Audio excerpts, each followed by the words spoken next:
Hey everybody, how's it? Happy Aloha Friday to everybody here at the live stream of the Abbacado show.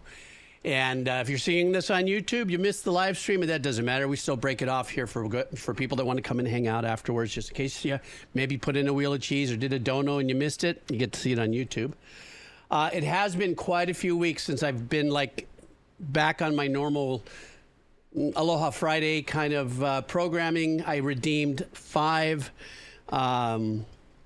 channel redeem awards for the Kados that hung around long enough to gain 140,000 award points, which has been great. You know, the wonderful thing about these redeems is each one of the people that do the redeems with me, I get to learn a little bit about them. We spend some good quality time together. We laugh, we joke, and get to hear the people too. That's kind of a fun thing. Some of the folks I don't get an opportunity to see. We just do audio.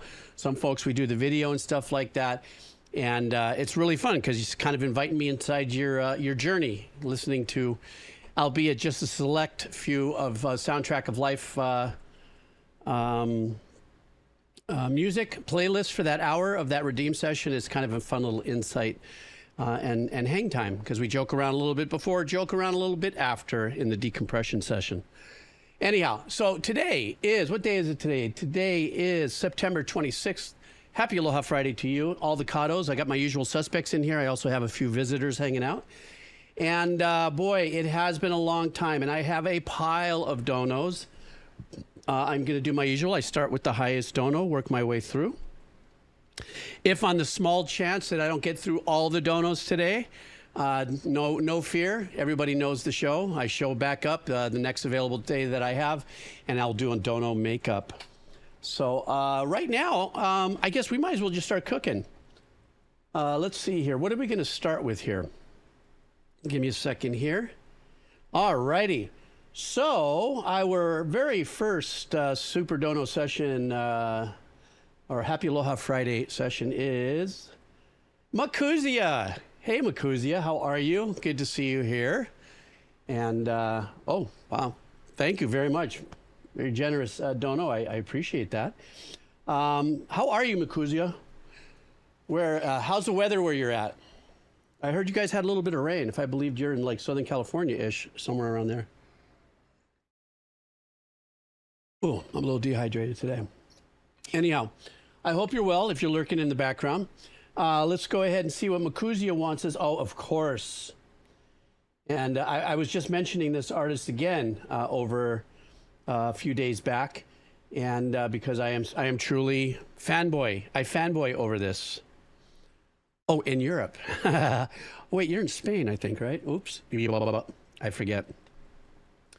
So I was just talking about this artist once again, because now that's a new kind of benchmark for me, or baseline for super talent.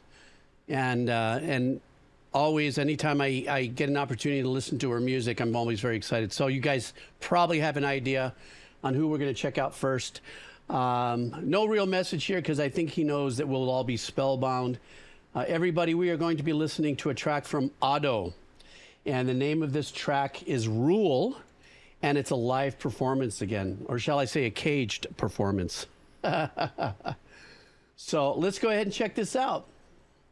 This is Ado, and the track is Rule. All right.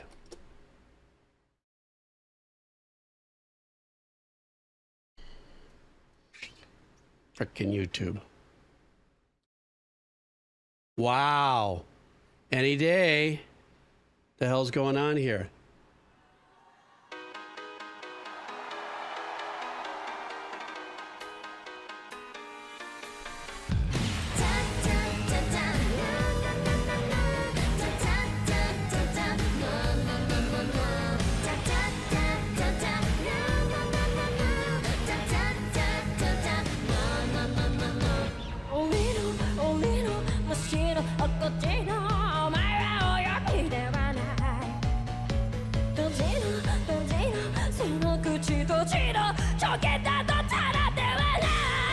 Jesus.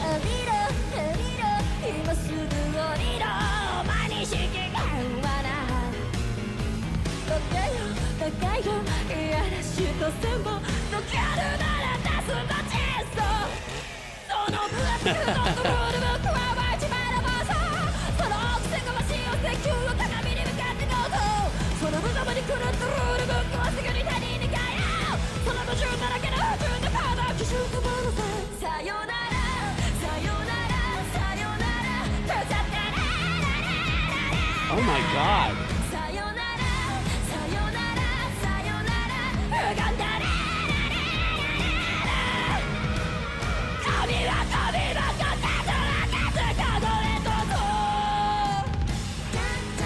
This is probably the most dynamic expression of her talents that I've heard yet in everything that has been presented so far. This is amazing.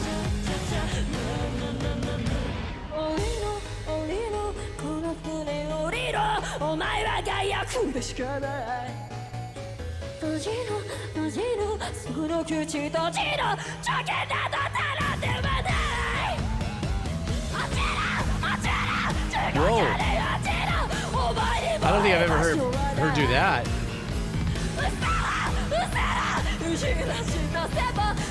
Did she laugh?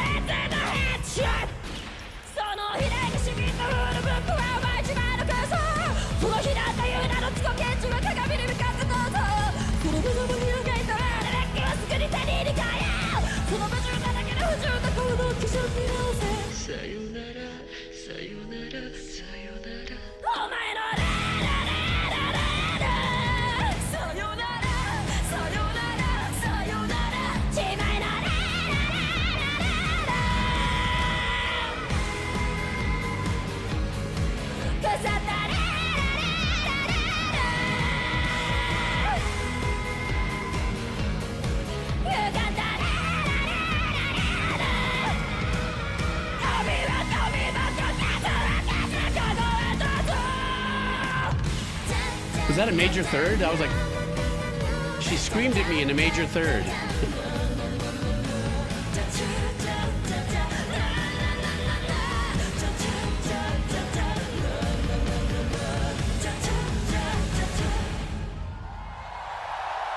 I mean, where do I start with this? Except for, like I said earlier, I am the utmost #1 fan of hers. If I had to be in the fan club, you know, the old grandpa in the fan club. Her voice, this track, Makusia, this particular track was the first time that I heard an even broader depth in her dynamics and vocal capabilities. It seems like out of all the songs that you, and I believe the Kebab Seller also is a big fan of One Piece. This is the first time that I've heard a much broader spread of vocal dynamic uses, going from softer and stuff. I think this is the first time, too, that I heard her really go into like a little bit of that metalcore-ish kind of vibe in her throat. And I did hear that laughing, didn't I? I kind of... I don't know if you heard me go there. I go, did she laugh right there?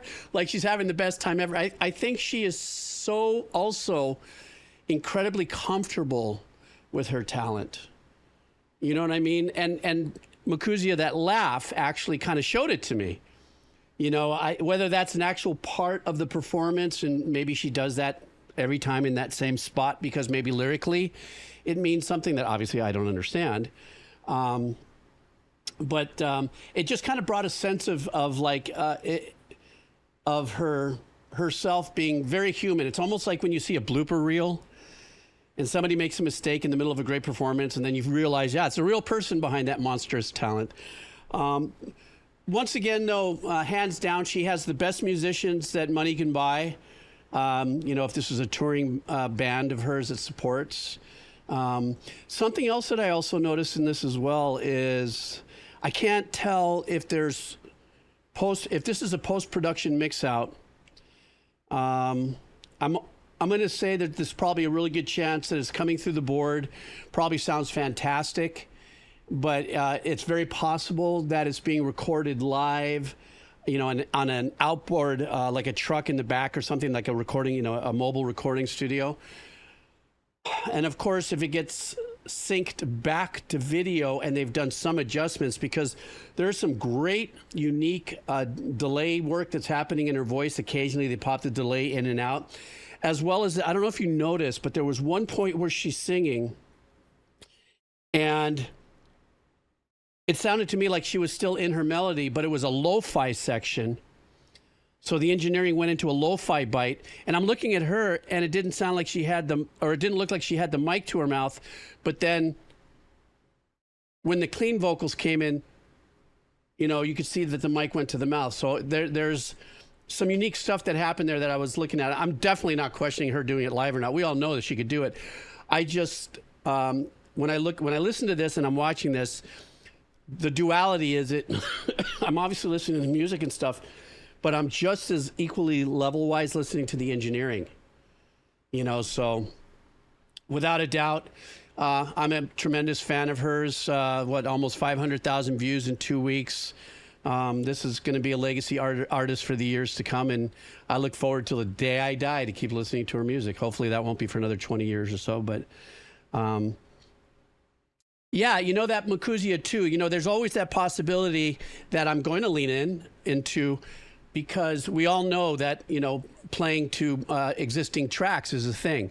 We see it a lot of times, metal bands calling out other metal bands because, you know, there's that. So it's very possible, without a doubt, that there is, you know, a click track to, you know, starting up software that certain things get keyed into it. So, you know, but thank you for opening up the stream that way. That was just, you know, I'm still kind of sizzling in the fact that her voice, she was able to take it into that more visceral, you know,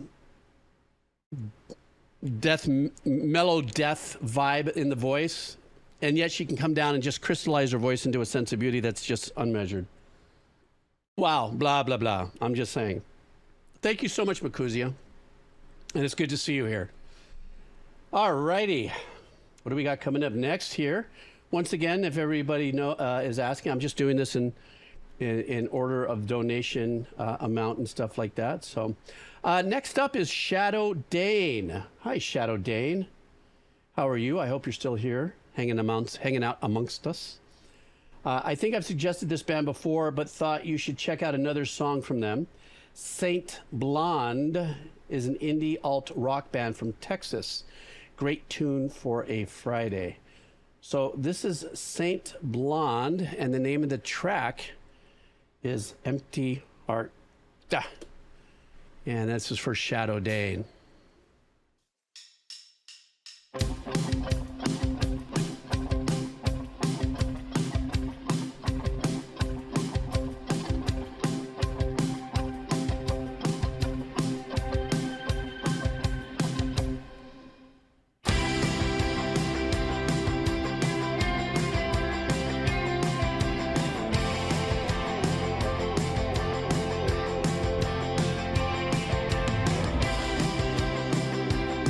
Does it have like a little emo vibe? I really love what they're doing here to set this up. The need is valid. Trade my heart to somebody to keep right now and keeping out the sound. What's the worth in trying when I can find somebody who's here right now? That's it, is a new wave sound, yeah. But I know that got it moving in the wrong direction. Probably less with someone else. This is great. The need to hide it, is automatic. Got a bill that we can't cover, knowing that a simple change just doesn't help. I don't know, but it's nostalgic for me. I love this.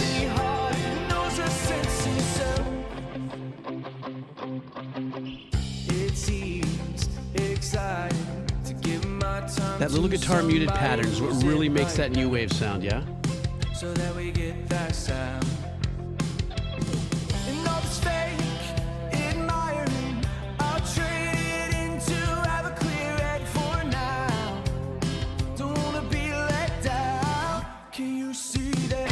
Got it moving in the wrong direction.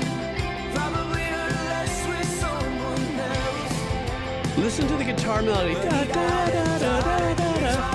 So cool.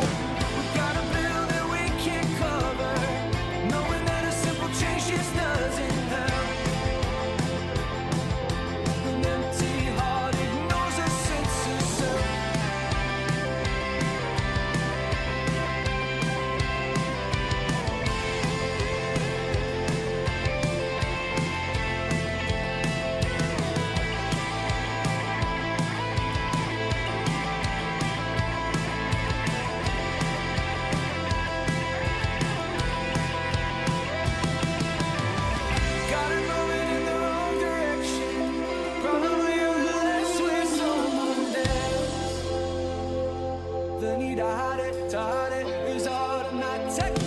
Gotta build it, we can't cover. Knowing that a simple change just doesn't hurt. I'm feeling a little U2 there as well. An empty heart ignores a sense of self. Gotta move it in the wrong direction. Probably less with someone else. The need to hide it is automatic. Gotta build it, we can't cover. Knowing that a simple change just doesn't help. An empty heart ignores a sense of Little overdub of a tambourine. I like that. needing more than I need to hate myself. The way to make it, break it, systematic. Feeling like I'm doing long division. Maybe see we can justify this well. An empty heart ignores a sense.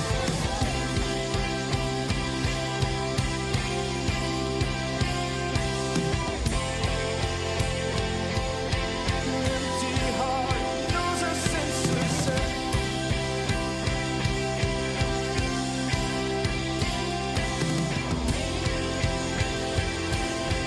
Empty heart knows a sense of self.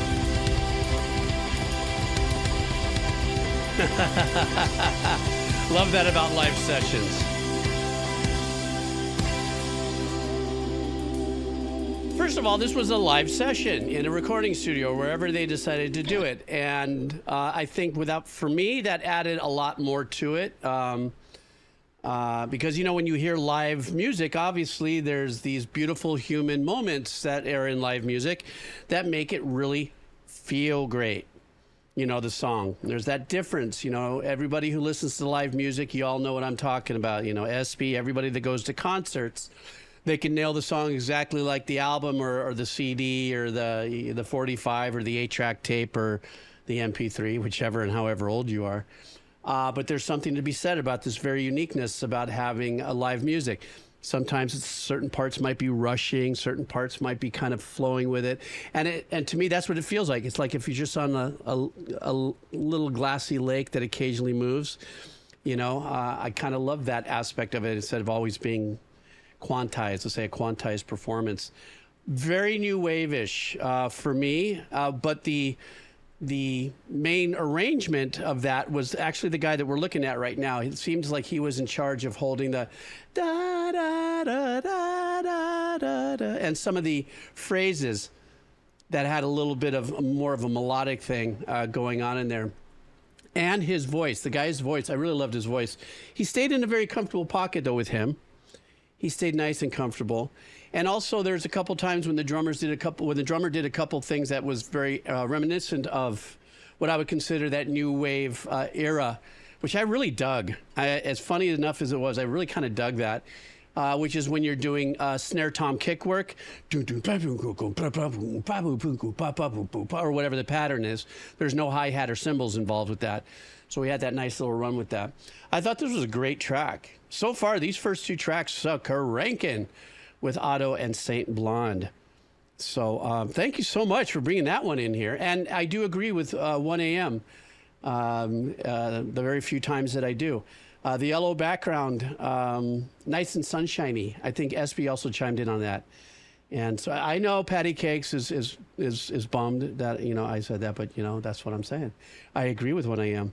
Is a very, that yellow actually did add to a little bit of the joy of the track, is what I'm saying. Shots fired. All right. Let's see who's up next. Stand by. But Shadow Dane, thank you so much for coming by, and it's good to see you as well. Okay, next up is Square Meal. Square Meal, are you here, sir? It looks like we're going to be putting ourselves into the Undertale flow here. Let me see here. What do we got here? Aloha, you may recall that you listened to the official version of this track a few months ago. This is a cover arranged by InstrumentManiac, whom you've seen a few times. It was made in celebration of Undertale's 10th anniversary this year. This plays near the end of the game as you're walking through an area full of monsters while they tell the backstory of the king and the loss of his children, setting up why everyone has been hunting you down through the whole game. Okay. Well, Square Meal, I see that you're here. I hope you're doing well. And let's go ahead and check this out. This is an Undertale tune from the OST Undertale, actually called Undertale. So let's do this. All right. Crack my back, sis, boom, ba.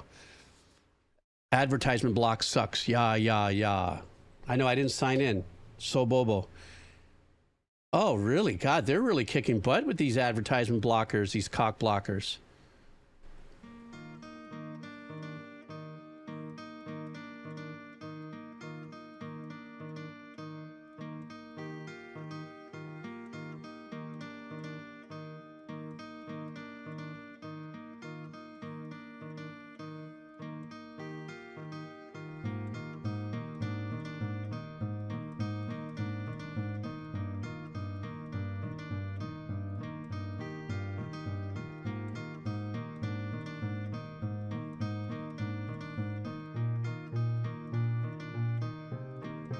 A very subduing entrance to the track. Really nice.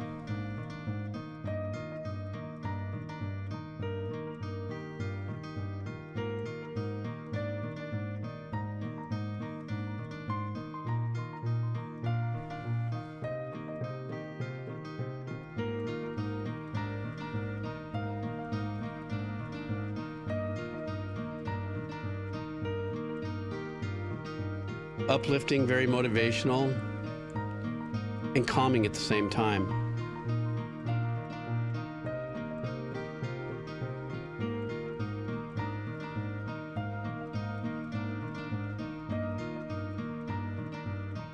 I'm listening for that flute part. Am I not hearing it? Very subtle in the background, perhaps.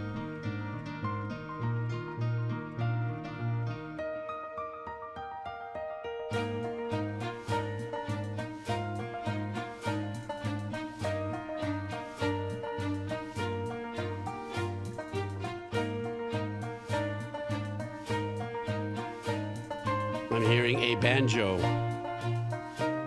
I'm thinking of Outer Wilds now. Oh. He switched.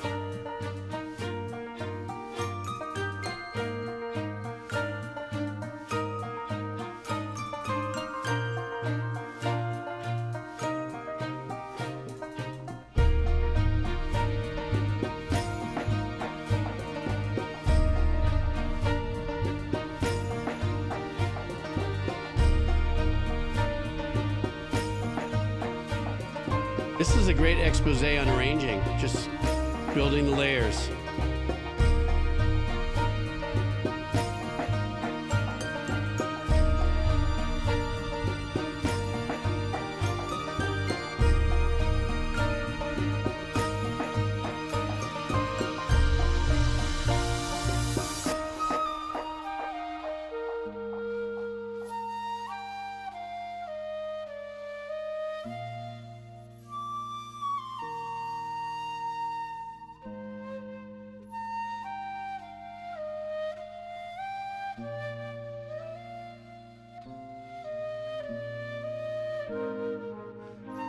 Pretty trippy with the frame rate of the camera, watching the harp strings.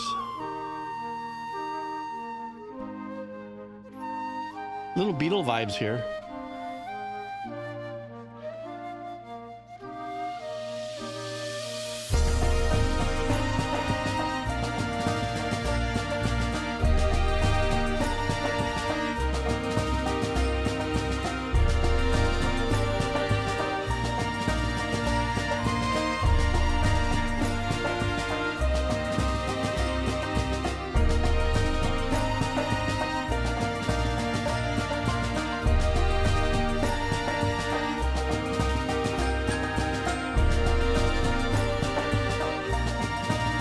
Answer back there with the Celestia bells.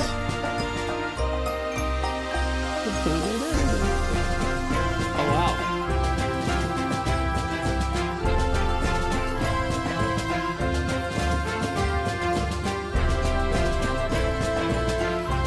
cool.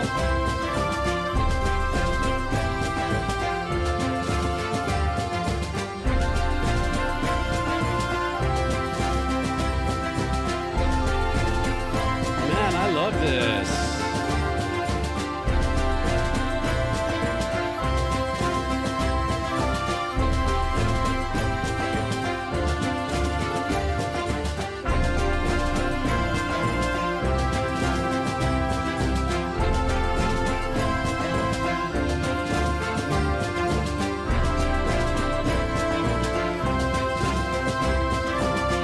Done real well, I mean, with the video.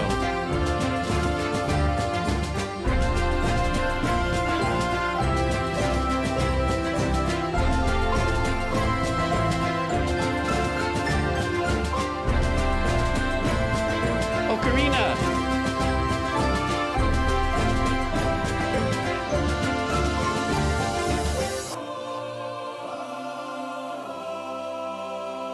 Wow. I just got chicken skin.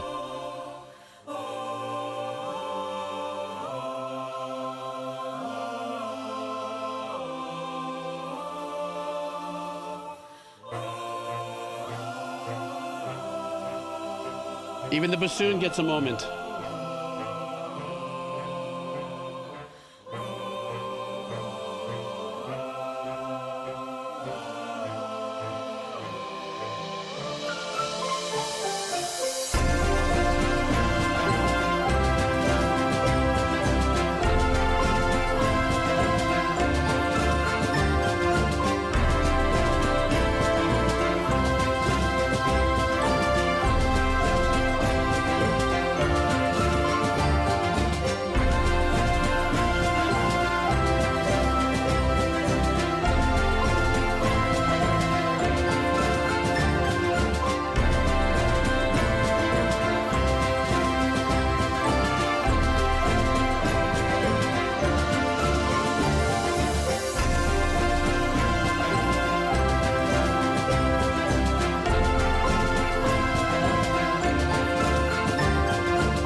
Is that it?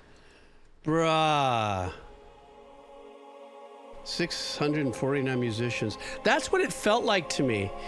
What I loved about this is I felt like this was a modern day We Are the World, but with musicians from around the world. You know what I mean? That's really truly what I was really pulled into. This was a tremendous project. I love every bit of it. And, you know, the music and the composition of the music was very memorable, very contemporary sounding, and the layering of the composition and the orchestration of it didn't make it overly complex. Look at all of this. Look at all of where they were from around the world.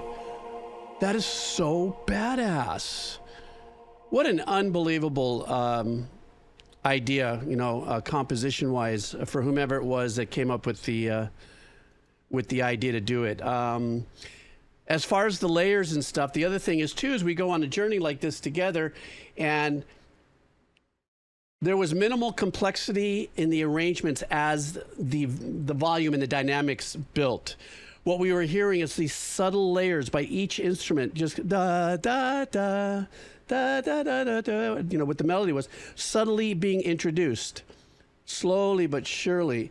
And the other thing that I loved about this is because of in my opinion, the arrangements, the orchestrations of what it was everybody was playing, wasn't meant to be flashy as much as it was to be inclusive. all levels of musicians in on this. That's what it felt like. I'm looking at this. This is all levels of musicians, the beginner, an expert, maybe more focused on, let's say, middle school students, college students, maybe, or maybe music schools in the small little towns somewhere. And, I think what this is an excellent example of a cross-section of people who love music, their instruments, and had an opportunity to put this together. So I thought that this is absolutely badass. InstrumentManiac, thank you so much. If you ever see this, I doubt you'll ever see this review, reaction, whatever you want to call it. But if you do, and this is, however you put this together, the team, or however this got presented to me on your channel, thank you. That was badass. Of course, thank you for bringing it here on the Abbacado show. That was great. I'm lit. I'm more chatty than chatty. I'm more chatty than patty cakes firing on 1 a.m.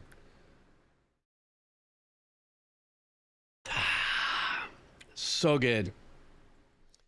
Very chatty. Chatty cakes, right?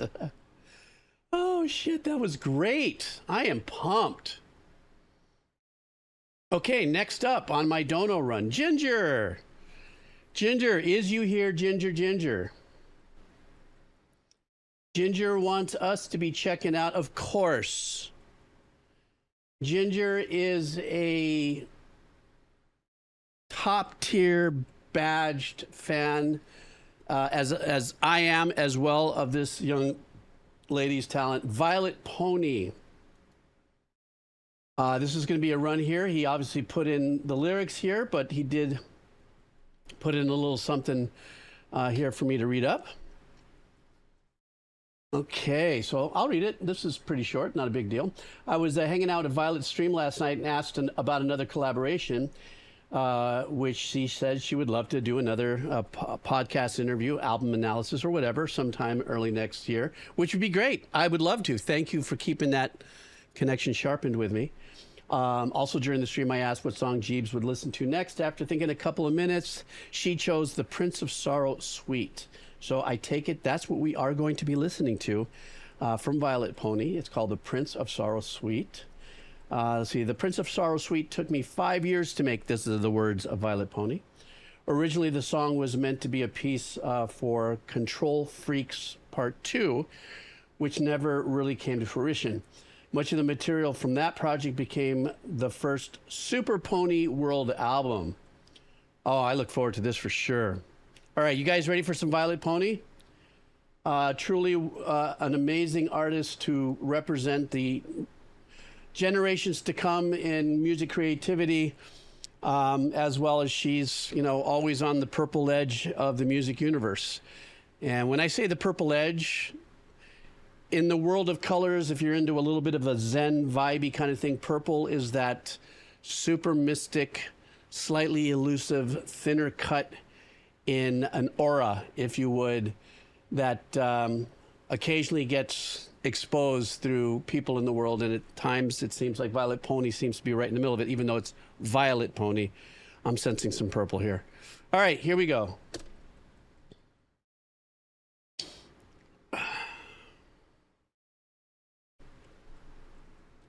It is what it is, guys.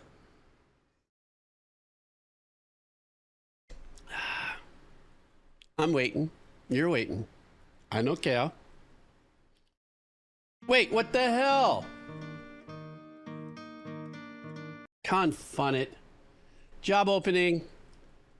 Hey, 1 a.m., if you're in the background, is there a way, or turn up if you're in the background, can you pop that link back in there? Because, yeah, shut up, 1 a.m. I see you. I see you mocking me, Ginger. Since the mods are only allowed to put in the link in the chat, could you fire that at me at the chat really quick, and I'll click it over. It's just what it is. It's just, see, 1 a.m. for the rescue. I know he's laughing out of his side, how do you do there? But I'm just saying, it's here we go. Now I've got the real link. Okay, let's do this. Sorry, Ginger and everybody.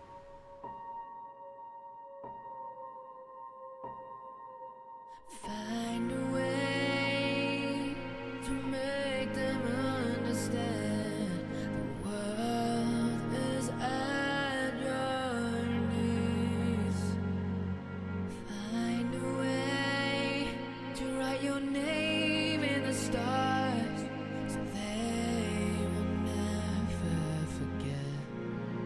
Ooh, I love that low tone she has.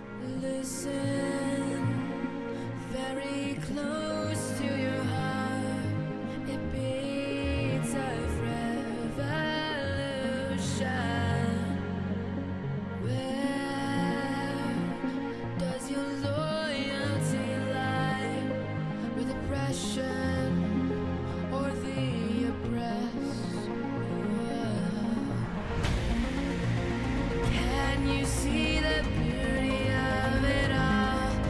This freedom, you can smell it in the air. Love that filter sweep on the arpeggiation she did there. I can part the waters. I can move the heavens. Listen to the wisest of them all. I can tell you of the treasury. Only I can tell the truth with the fire in my soul.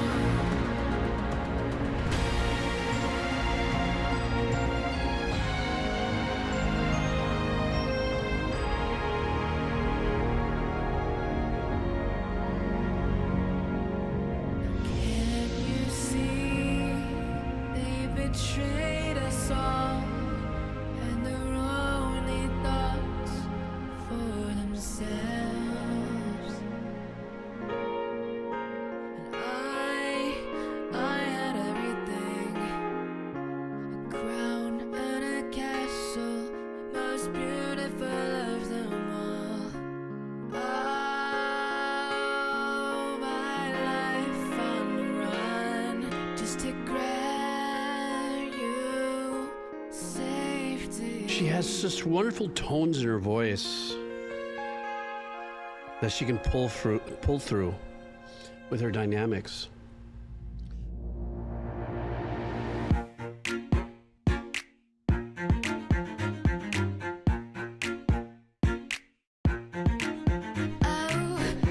Racing under the host and light, smoke from your mouth, kill you as it might. Step in the subway, look left and the right.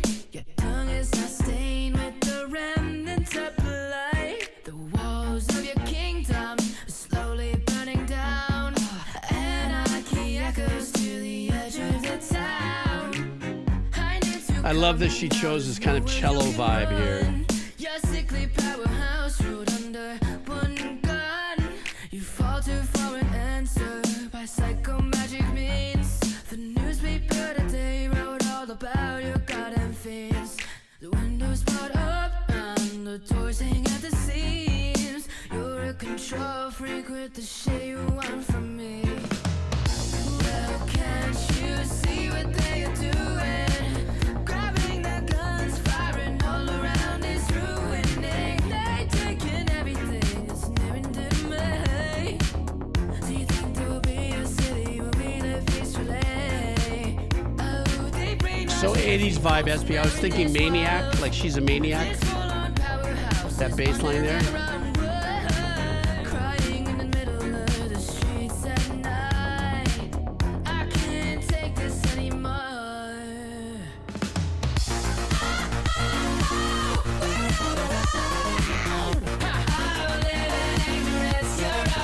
I love that. Steps off into the stabby synth. Same kind of texture as the cello, but in that syncopated vibe. Good shift up. I expect nothing less of her.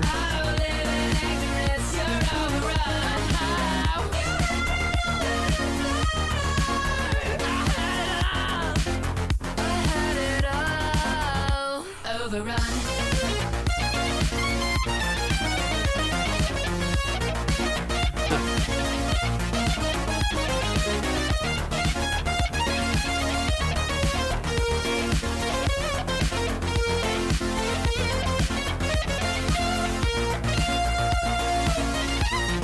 Nah, it's too gritty to be a Mellotron, I believe.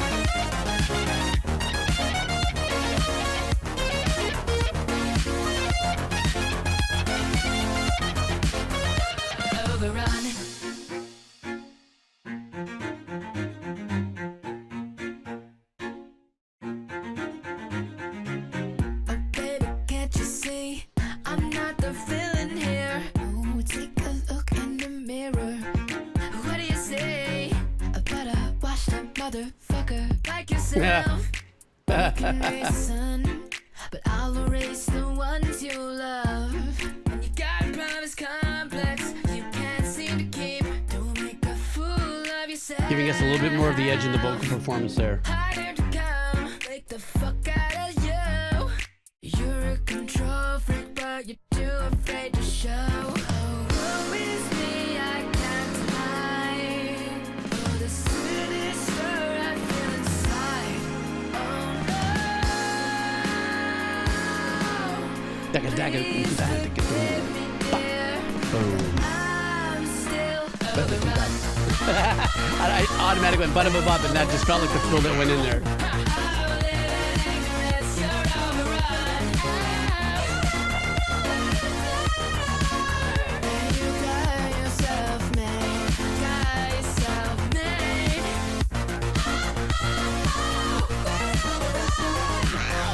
I live in ignorance, you're overrun.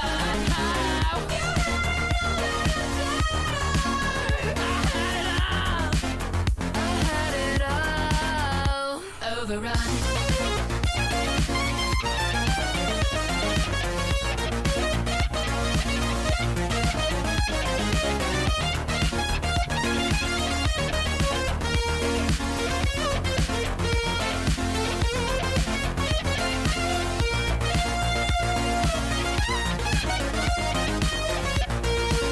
Very safe melody with this lead work.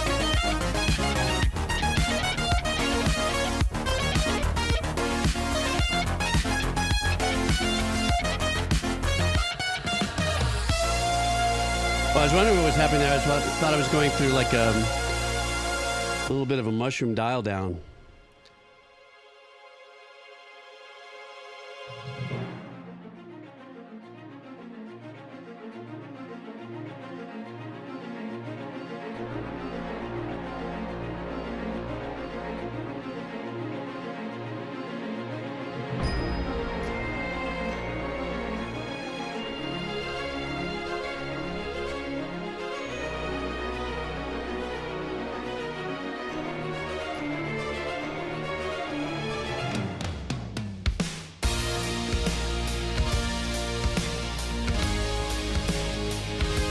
Felt like Tommy, The Who, for a second.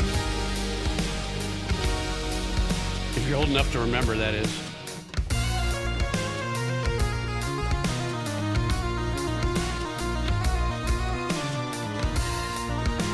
Uh-oh, where's the tip jar? Confun it.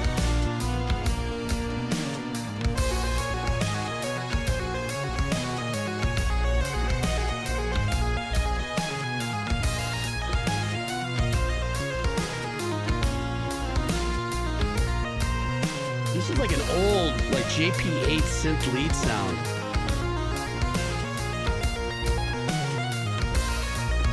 Very much so, Rotten Sound.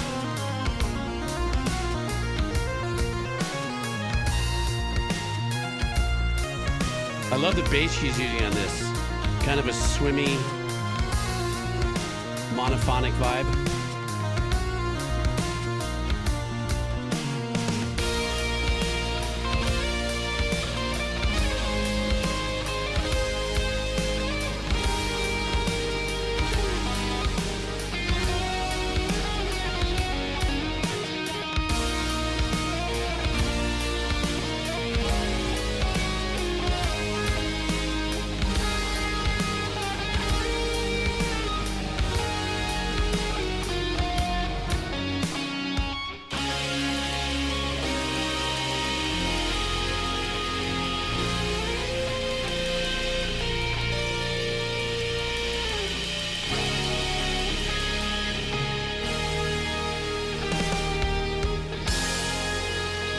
Nice.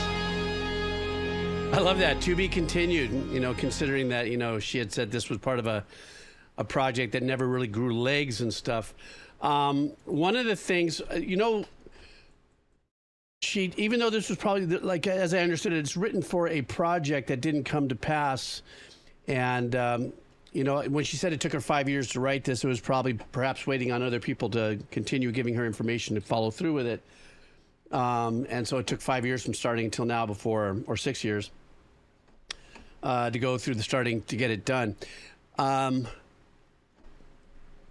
But this is a bit of a departure from the music that I've heard in the past, though I can detect her production and stuff like that. First thing I want to lay into is I love what she does with her voice, especially the first part of the suite. Like I had mentioned, she has this beautiful tone when she gets down to a low area in her voice. It's really soul pulling. You know, it's just a tone. It's just, you know, the way wherever that tone comes up from this area in her. The use of the synths were very unique. The synth sounds, which kept us pulling us back into the 80s, especially this last track, you know, and some of the lead work that she was doing there on the keys too. I'm wondering if this is during that period where she's pushing herself to have a little more confidence in doing lead work with the keys. And then, you know, Ginger just kind of chimed in and said, this is where she's leaning into also giving herself a little bit of an opportunity. She's a guitar player. She's been practicing and working in on it. And the notes that she played there's a couple times where they were very unique, but they work. And that's what I believe Violet Pony's whole trajectory is. Taking those the outside of the edges chances and stuff, and in some magical artistic way, it locks. There's a couple times in the guitar solo you probably saw me go. It's because it's the unexpected, and that's what she's really good with. You know, the unexpected. And also, the beginning of the last piece of the suite, I love the arpeggiation she was opening up. She's really, really great with any kind of synthy arpeggiated techie stuff that she produces, you know, opening up filters and closing filters and effects, you know, in real time. I don't know how you do it nowadays. Back in the old days, you'd actually have to turn a knob while the sequence is going while you're recording the tape, you know, kind of thing. So, but this, I'm glad that she shared this. I'm glad you shared this with me too, because the more I learn from her and hear these different types of music, the more I just get, you know, I kind of sit there in awe for the depth of her skill set, you know, and as an arranger and a composer and songwriter, singer, and everything that she does. So thank you, Ginger. I appreciate that. Okay, so next up, actually, to answer Rotten Soundgarden's question, next up, it just happens to be SB. And thank you as well. I guess you put this in just recently, didn't you? I'm looking at the date. Let's see what we got here. SB would like us to listen to, let me read this off here. Hey, Abbacado, new track from Reliqa. That was released on Wednesday, the 24th, just a couple days ago. Or yesterday, day before yesterday, which I'm super excited about because they're about to embark on a regional tour with 2 other Aussie bands I've requested before. So I'm super excited for that local show in a couple of weeks. I'm hoping they'll play this new track too. You just know I'm going to lose my mind in the pit with this breakdown. Okay, that means the breakdown's coming. So, you know, I'm pretty sure that you'll probably lose your mind and do some chair mosh pitting. You could probably bank on that. Reliqa. Is that it? Reliqa, not Reliqua. That would not, you know, Reliqa. Okay. You know me. That's going to be happening. All right, guys. This is Reliqa. Or Reliqa. Maybe it's Reliqa. Is that it? Say yes, no? Reliqa? Ah, yes, that's it. Reliqa. Okay, got it. Okay. Come on, guys. You beat me up all you want. I enjoy it. I'm old. I tried the best I can. I think that's part of the reasons why you guys come here and do this to me, because you know I'm going to hang myself out on the vowels. Here we go. The name of the song is Your Touch. Here we go.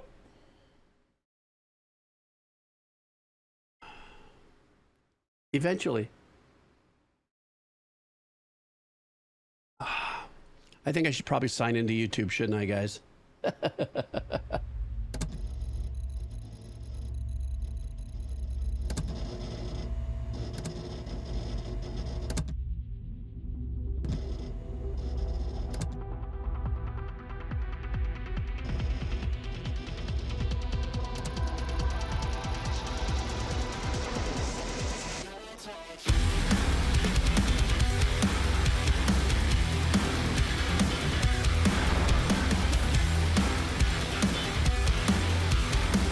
That is a trippy guitar tone. Set me up and I was ready. They pull me by both hands up into zero gravity. Vocals remind me a little bit of Courtney LaPlante. Not fearing what was taken away from me. But now I'm totally atmosphereless and more in the world that was at Or they use similar production values. And is there anyone? Said, is there anyone alive out there? I'm slipping into a vacuum. Never should have promised I'd be home soon. If there's a God above, he's getting off on keeping me lonely. I've never asked for much, but with my last breath, I beg for your touch.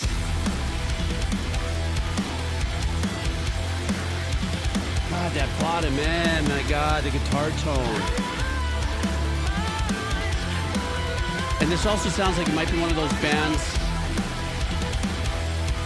I'm sure they have a bass player, but they're leaning really in unison.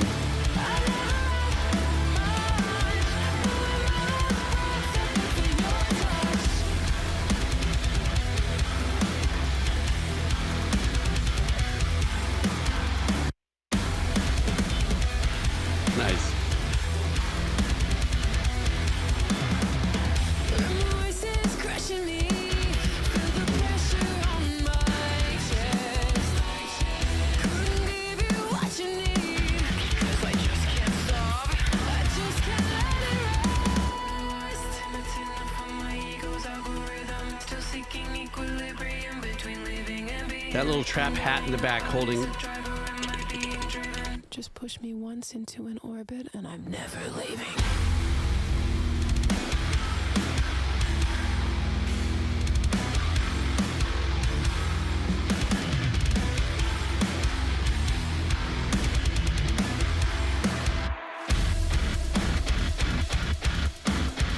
Yeah, that makes sense that they'd be brothers.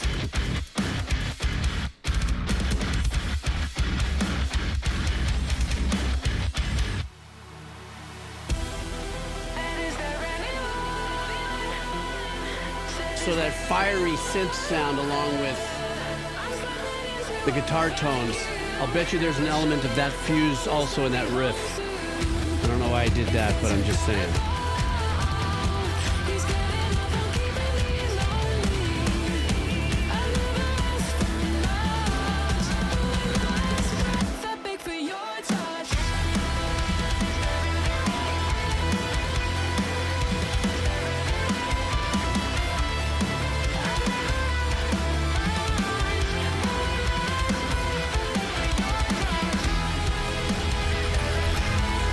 You can always get me to prick up if you drop in that major third. I'll be like,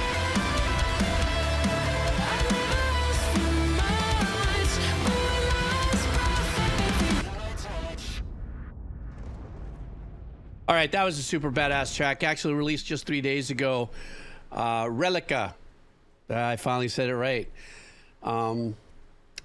Couple of things that I found unique in the mix. Boy, those overheads and the cymbals were really pulled back in the mix. And the hi-hat. Maybe that has something to do with a colliding tone, perhaps with the edginess of the guitars. I'm not too sure. Personally, I would love to have heard just a little bit more of the overheads, if that's what it was, the cymbals and that kind of work in there. The other thing is whatever's creating that guitar tone is as gnarly as can be without going oversaturated and getting just too out of there. Like this is that new pocket of tones that are happening in the metal world, that it's getting so sculpted. And for that matter, like I said earlier, there's a good possibility that the stabby synth work that we heard also inside there could be layered in with, the guitar riff that we heard. Then you guys were saying that the drummer and the bass player are brothers, so yeah, maybe internally they have, that super lock going on between the kick and the bass work that was going on there. But everything that was happening in my head with the guitar and the bass was a lot in unison, So there wasn't any walking away in the arrangement with the bass, maybe doing something uniquely different than others staying in the otherwise staying in the power pocket of the riff. Her voice is beautiful. At the beginning, kind of reminded me a little bit of Courtney LaPlante, if that's how you say her name, from Courtney LaPlante, from her band. But as it's a really super clean track, very powerful. And SB, I did hear the spot where I was going, oh, this is where she's going to get, slam in that wall of death. I was picturing it. I was going, where's this going? Because, you know, something else you said, SB, which is yesterday we talked about it, but we've also talked about it in the past, which is, Spirit Box, thank you, which is what and where do mosh pits actually kick off?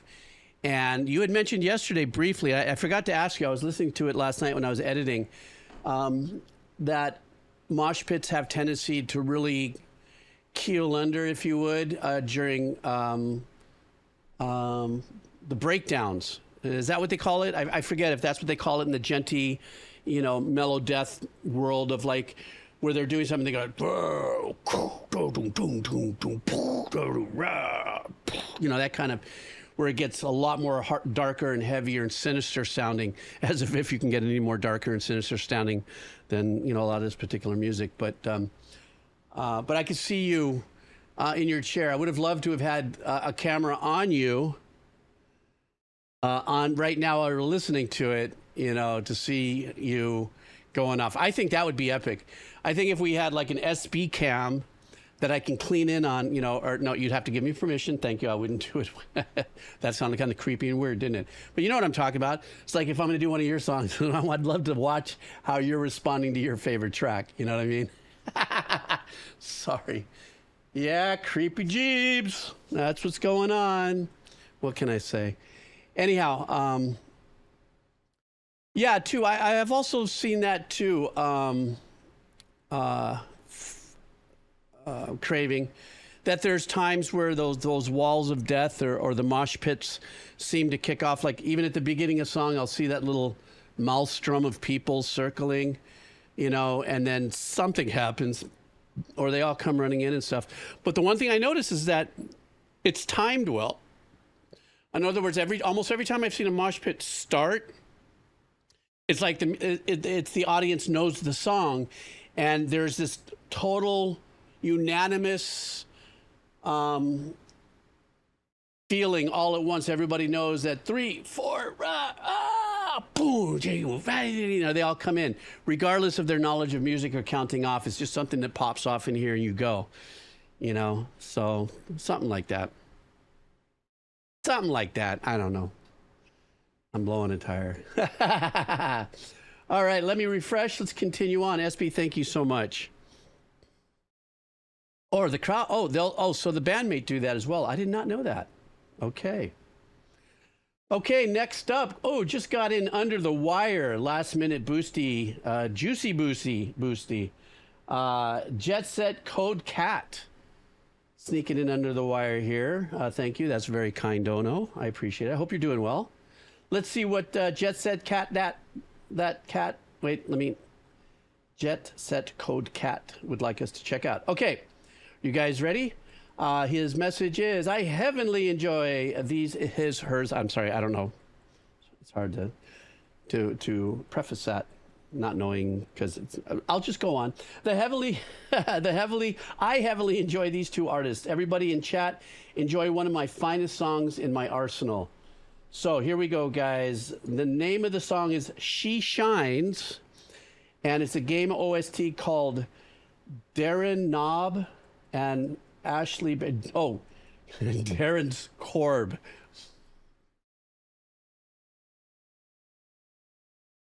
I can't. I need glasses. So this is, I'm going to try this again. The song is She Shines from the game OST Darren Korb and Ashley Barrett. Okay, here we go. Sorry, man. It's just, I'm not like, you know, it's sometimes it does what it does. I'm just saying. Here we go.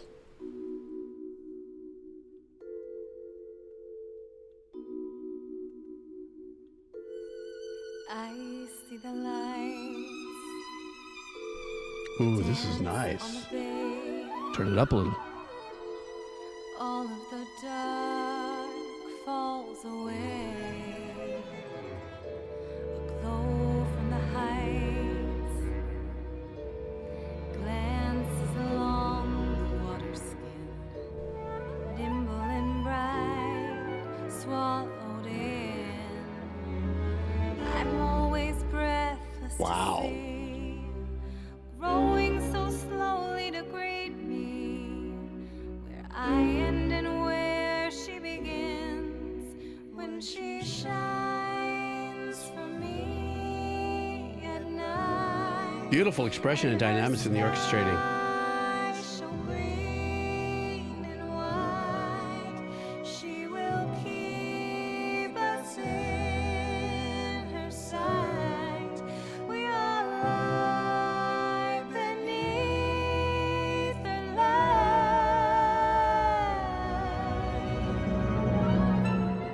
lost in the clouds, like tears in the rain, Oh, winking alone. these composers are all badass. the same.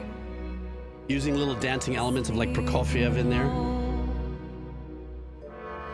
We never mind her diligence, watching us all lie awake, just on the edge of a dream, growing so slowly to greet me, tearing it all of it seems. Ooh, she has a beautiful voice. Shines for me at night, and her sky so green and white. She will keep us in her sight. We all lie beneath her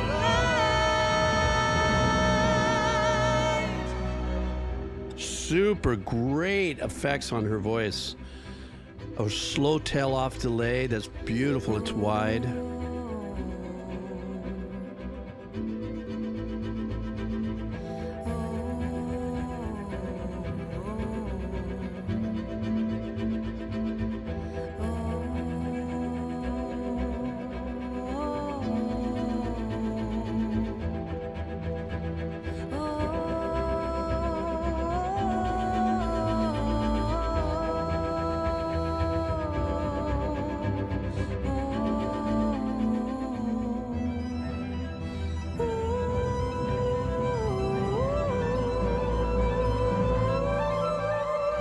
When she shines for me at night, and her sky so green and white, she will keep us in her sight.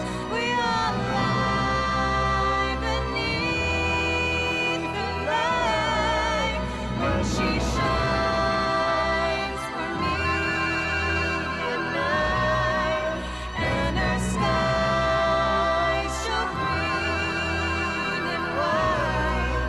She will keep us in her sight. We all lie beneath her light.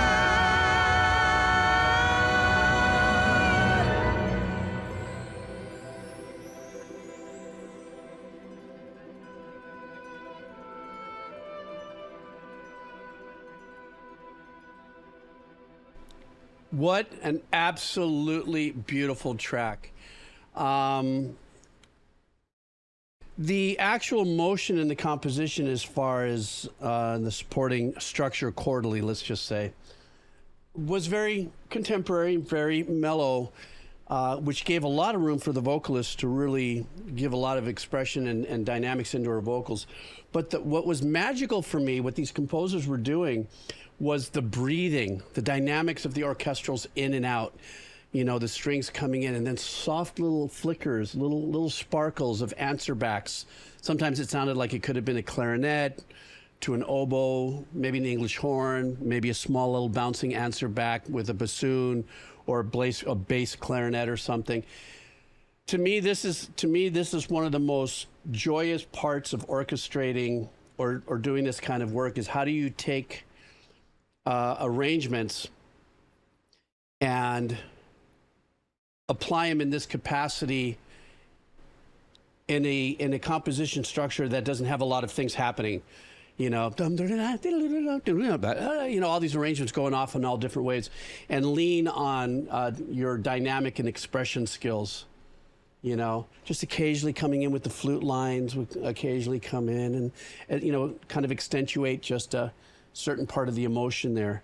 You know, that's what I find beautiful about this kind of music. Her voice was stunning and beautiful. This was a great track. What I didn't know, though, guys, really quick, Jet Set, what was this from? I saw a couple of games pop up on the chat here. Was it Hades or a derivative of whatever it was, whatever game? If this was part of that OST, I guess obviously Transistor is what it was. Hi, Umber March. Haven't heard from you from a little bit. To have this kind of music in it, once again, is what gives me just the feels for the fact that I love what the video game world has done for composers and arrangers, to give them opportunities to express the way they do, compared to a lot of the canned kind of stuff that happens elsewhere. So the fact that this is in a video game is absolutely mind-numbing, but yet I'm no longer surprised. So anyhow, thank you so much. The maker of Bastion. Now, I remember Bastion. I've been wanting to buy that and play that. I'm still playing around with, having a good time with Claire Expedition Claire Obscure's Expedition 33. So I'm having a time with it. But I have been kind of like going back in and out of Bastion and wanting to get it. And as I recall, the soundtrack for Bastion, there's acoustic guitar and stuff, kind of a Spain flamenco-y kind of vibe as well. So that might be something I'd have to dive into much sooner than later. So, all right, next up.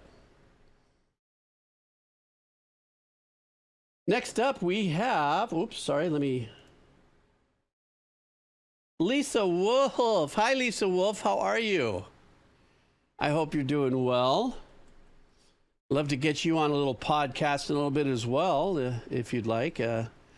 I love your details as well, and some of the answers that you and I have gone back and forth with on Discord and stuff. So love to have you do that. I think that'd be wonderful. Yes, everybody votes for that. Aman votes for that. SB votes for that. So yes, love to have you in for a podcast much sooner than later. Okay, so what does Lisa B. Wolf want us checking out here? Lisa, are you here? Let me see. So it's been a while since I've shared something of my own. Oh, good. We're going to listen to some of your own music. Phenomenal. Hi, Lisa. And I figured I could actually go ahead and share this piece. It's not even in demo state, so do also excuse the fact that this is somewhat between a brainstorm and an A/B sound test, while at the same time it was very much myself laying out ideas for my next solo album. This was recorded and put together in the winter of 2022-23, and this was the last thing I recorded prior to getting sick and becoming disabled with chronic health issues. I didn't know that. I'm sorry. I hope you're doing well now. I'm doing much better. Okay, good. I'm doing much better than at the start, but progress on stuff is slow, and so I'm not sure when I'll be able to get back for sure. But I already shared the guitar outro in the Discord and wanted to share the full piece it came from. This was originally done in 5.1 surround sound, and I had to down convert it to stereo to get it on YT, YouTube.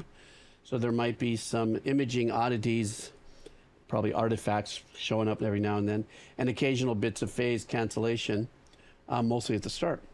I play the bass, guitar, keys, and piano on this, though I do loop my own playing on occasion.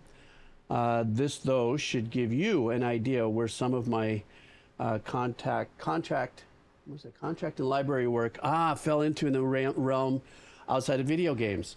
Yes, we definitely do have to do a podcast. I think we'd have a lot to share. We have a common stuff. So everybody, this is Lisa Wolf's work. This is her as a producer, musician, releasing a piece of music under the artist L.C. Yeen, and the name of the song is Unreleased Cinematic Moodboard Test Recording. Anyhow, let's all support our friend here, and let's take this for a ride. Let's enjoy together. This is Lisa Wolf's. This is some of her own work. Here we go. All right.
The meandering bass.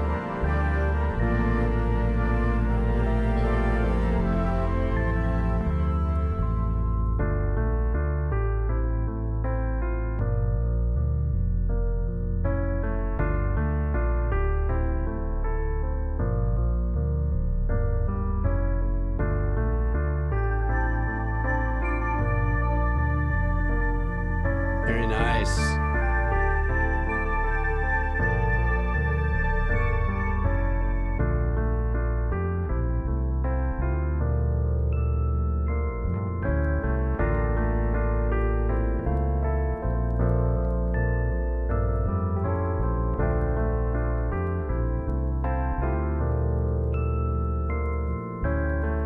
I love these little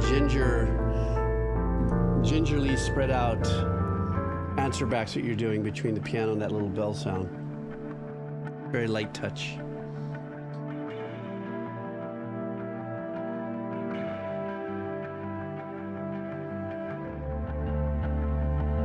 I hear you sneaking up with that sequence.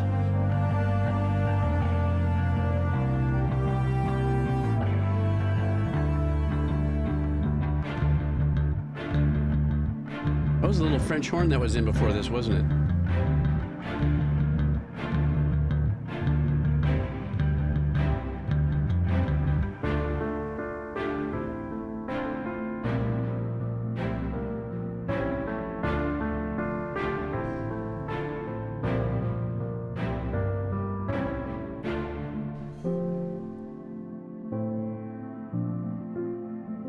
Unique shift up there.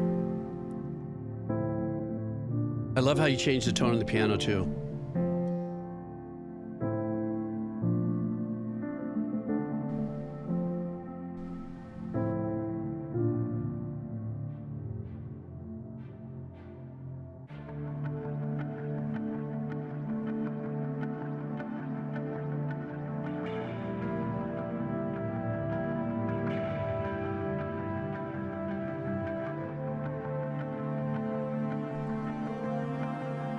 The magic of the French horn section.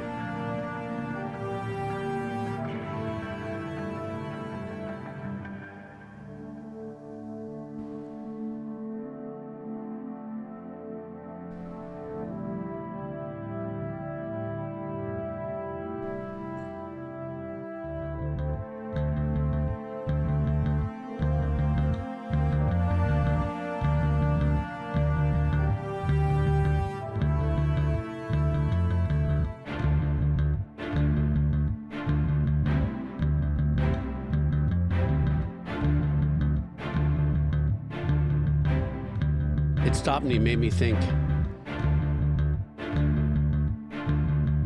where the lock-in was on that. Very deceptive, but very cool.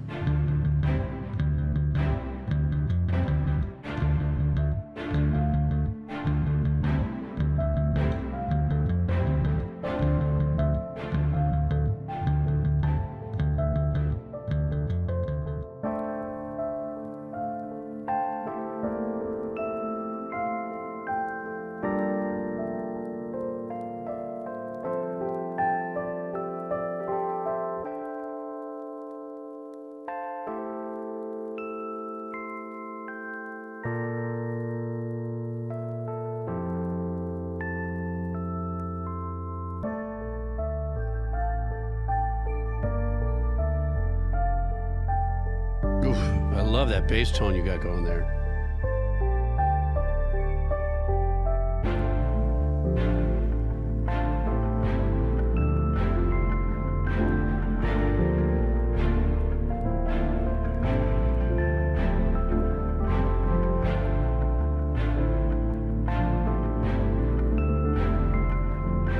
I'm listening for this one arpeggiation, seems to be straight on the eighths. There it is. I heard it there.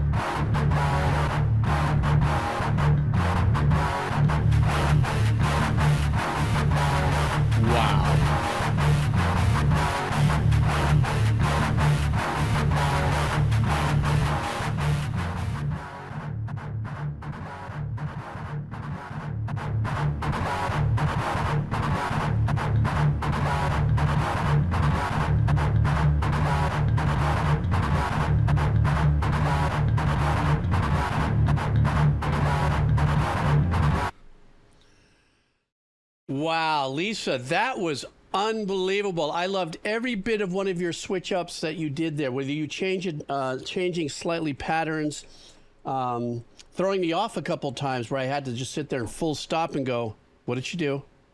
What's going on here? Oh, where? Oh, God, there's the one. You know what I'm talking about. You did these little sneaky things in there that I really enjoyed too. Like there was that one section just going, where am I hearing? Is there something that's straight eighth? You know, something, a pattern that's happening as you're weaving together these little abstract syncopated works in there. Very cinematic. What a lot of people said here as well, it's very cinematic. Like, for instance, that in of itself, that piece had enough changes in it and stuff going on that could have been, you know, how long was this? A 6.5 minute cue, you know, to a journey that might be happening in a movie or something of that nature. That ending with the guitar, though, was that you on the guitar? Because it sounded like it was real guitar, obviously. But if it was running, it is you. Okay. It sounded like you were running it through like a raw outboard, a piece of outboard gear, like maybe the JP or the GP. I think it was called the GP6. Roland had something like that. Very nostalgic sound. You know, very unique digitized sound, especially, you know, the high end of it and stuff. That totally caught me off guard as well. To have you come in with that guitar tone and also that playing. And yeah, that definitely was, I would have loved to have seen a storyboard. If you had an imaged out storyboard to that piece of music, it was probably quite the mural, if you would. Those are the colors that I caught from it. Very well done. Congratulations. Let's see, multi-track. It's the GP200. I wasn't too far off. The GP200. But the GP200, was that a Roland? I'm pretty sure. I think it was probably a Roland, but it was so nostalgic. Like I heard that coming on. Oh my God, I haven't heard a sound like that since the 90s. That's so badass. So, Lisa, thank you for sharing with us and, you know, bringing it in front of all of us, the Kados. We love listening to people's music, especially, you know, anybody here that's going to bring it in front of us. But Lisa, please save some time for me in the near future. I'd love to pull some time with you and sit down and do a fun little podcast. Were you here last night? Did you see the podcast that we did with SB by chance? Well, if you didn't, I'm going to post it on the Positive Wave Writer middle of next week. So, from the 1890s Soundgarden. That's a good excuse. Was busy with boyfriend. Yes, ma'am. Very good excuse. Thank you, Lisa, for sharing that with us. Okay. I do appreciate it. And I know sometimes it takes a little guts, too. You put ourselves out there in front of other people to hear. Okay. Next up, we have Incentia. Dun, dun, dun, dun, dun, dun. Wait a minute. An hour, 37 minutes. Come in and help me on this. Well, wait a second. Maybe I'll read it. Stand by. Maybe it's in there. It'll tell me where to stop and start it. No. Just one, son. What, is it the first one, though? Oh, it's time stands for my convenience. You said it right here. I'm sorry. I'm old. I haven't been reading. I don't read the font, as you heard the other disastrous title I put on somebody's thing because it said it wrong or whatever. So yes, it's timestamped for my convenience. Thank you, sir. Shut up. 1 a.m. There they go. There they go. They hit me when I'm down. Normal for my age. That's like my CT scan. It's like opening up an old hood of a car. Oh, you have this, but it's normal for your age. Brah. All right, guys. Incentia wants us to listen to a band called Knocked Loose. The song is Blinding Faith. This is live in Manchester 2025, recently. And his message is, enjoy your chai latte. Good to be back. Good to have you back. All right, guys, here we go. You guys ready? Knocked Loose, Blinding Faith, live in Manchester 2025. Let's go.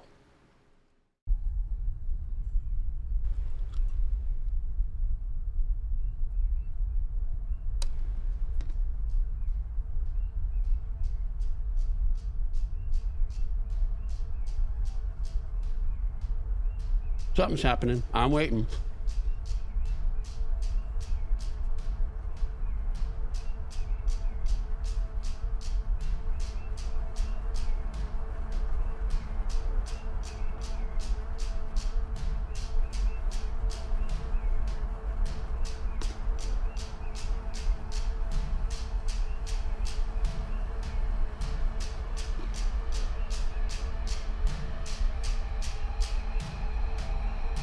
That guy means business.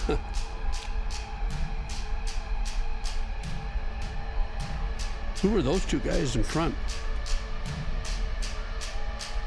Oh, the pit's clear. Oh, this is going to go down. SB, hang on.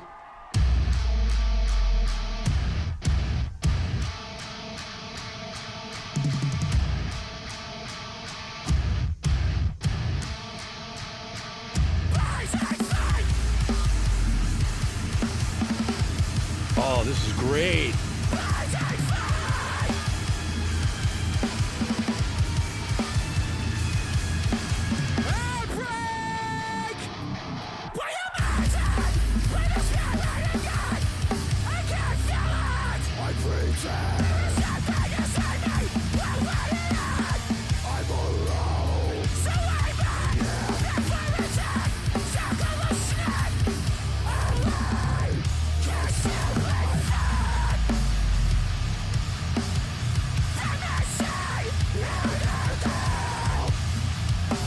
SB, don't hurt yourself on the chair.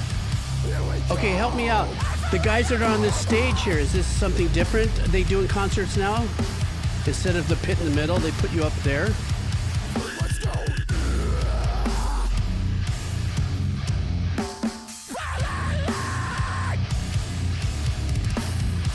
Manchester!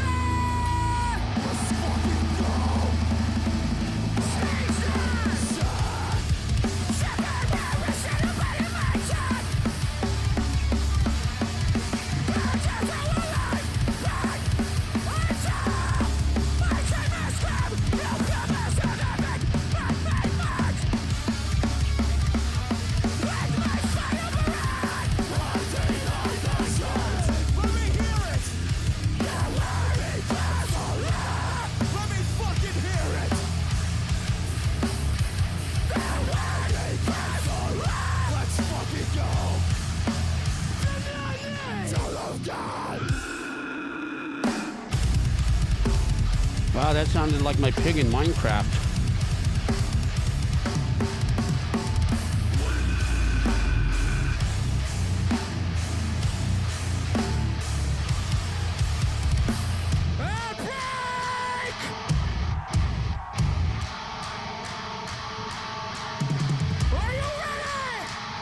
God, these guys are so talented. That's right, Crispy Bacon. That's the name of my pig over in my Minecraft world.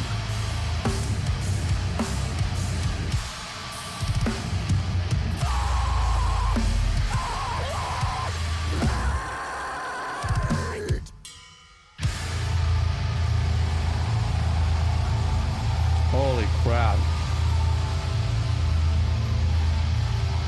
What the fuck is that?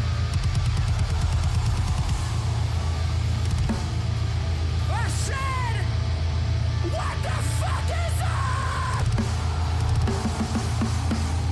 So I guess that must be the one song. Jeez. First of all, the one thing I want to say that I usually never, ever talk about, because it's not in my wheelhouse. I don't care what people wear when they perform, but I got to admit, this guy who's back to us right here is a super badass outfit. You know, the pants, the long kind of baggier pants that have that kind of, you know, gothic, what do you call the guy who's the executioner with the sickle? What do you call that guy? What's the name of that character that he shows up? He's the death guy, and he's got the sickle, and then all the Grim Reaper. Yeah, that guy has a killer outfit. As far as balls to the wall, now you guys said something that I didn't understand, and I'm still not too sure about this. So when you say this is hardcore, how is this any different than, you know, any other of the gnarlier, super gnarly, heavier metal things? Is hardcore like another adjective added to an existing genre?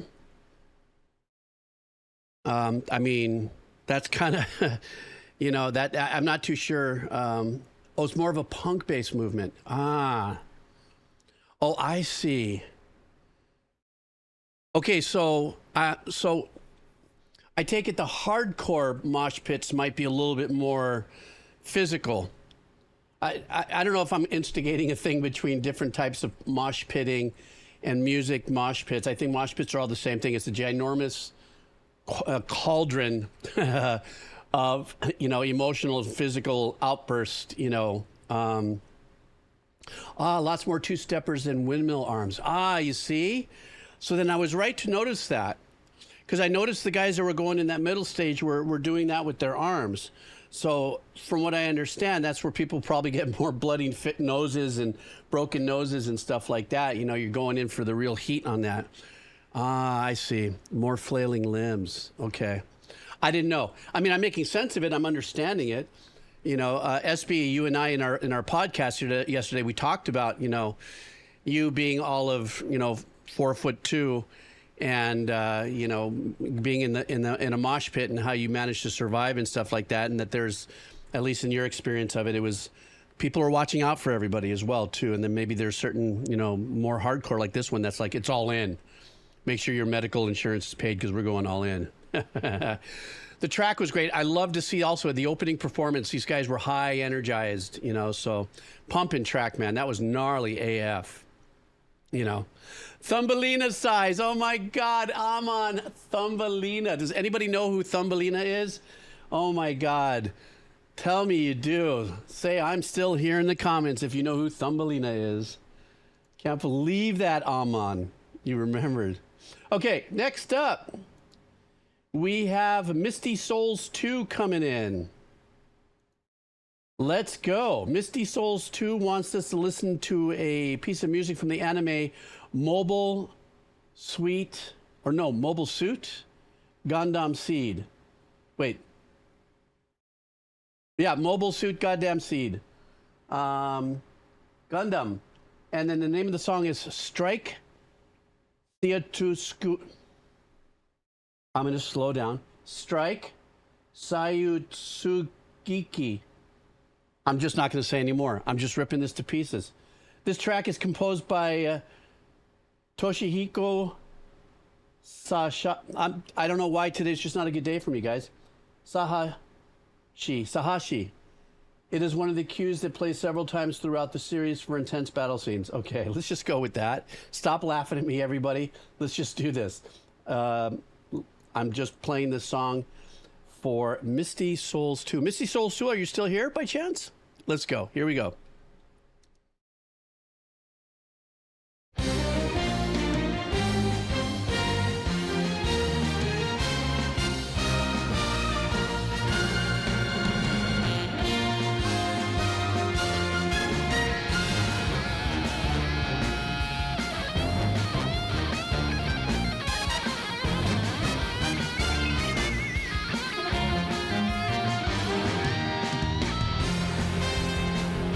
That guitar in the front.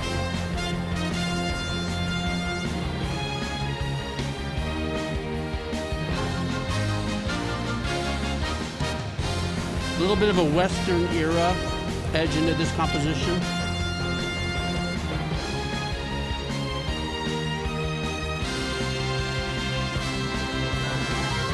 I'm talking about a little cinematic Western.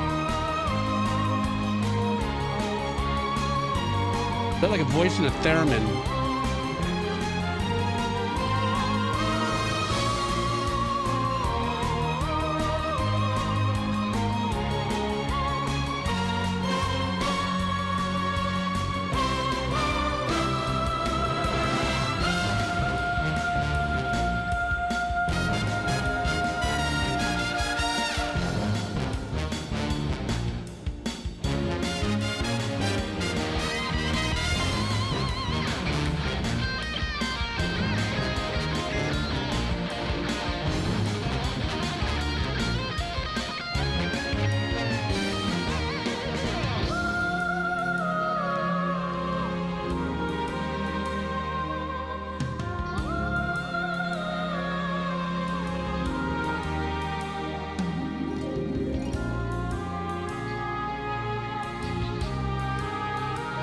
There's something behind her voice in unison. I can't peg it, but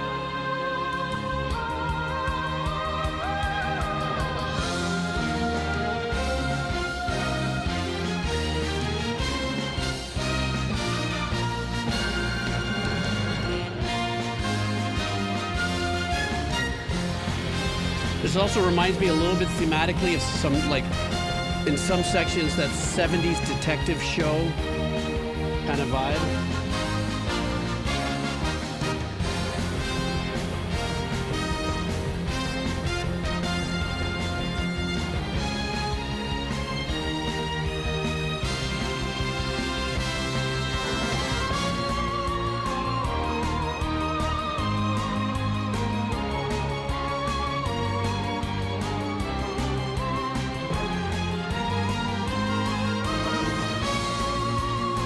The drum feels a little naked in there for me.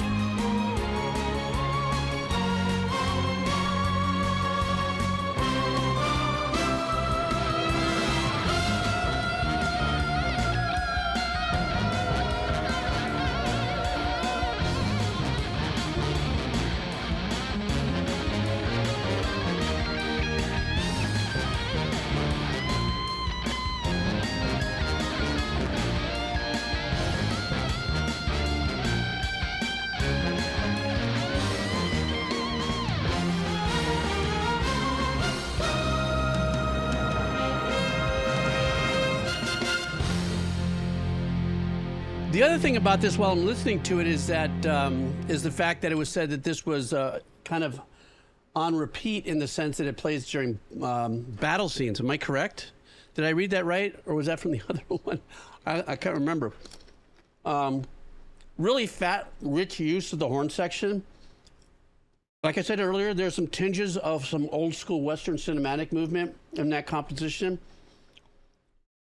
But the fusion with the horns and the drums was push it over the edge for me when I'm thinking 70s detective style music, you know, just kind of interwoven with that. Leaning into the fact that there's going to be that, or leaning into the fact that I heard the lead guitar work up front.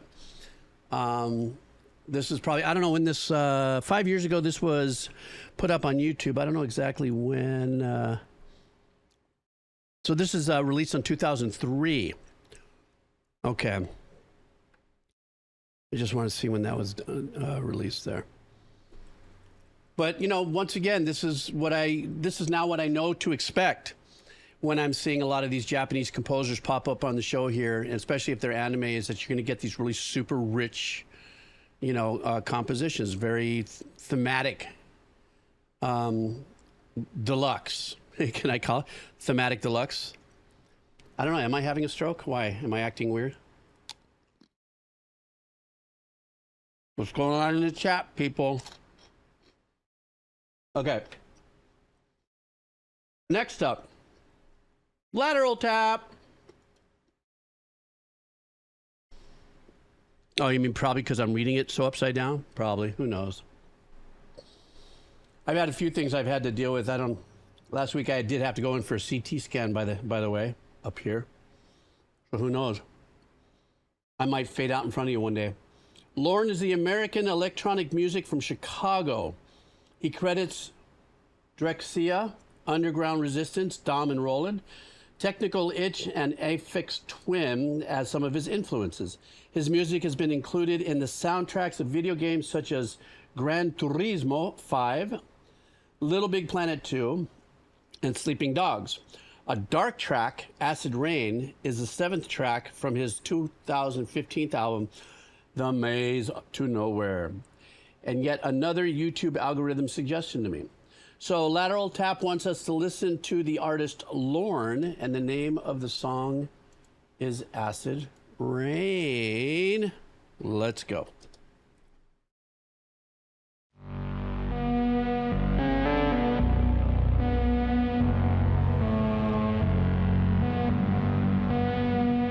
Why do I know this? Is this a little buzz thing they use on TikTok?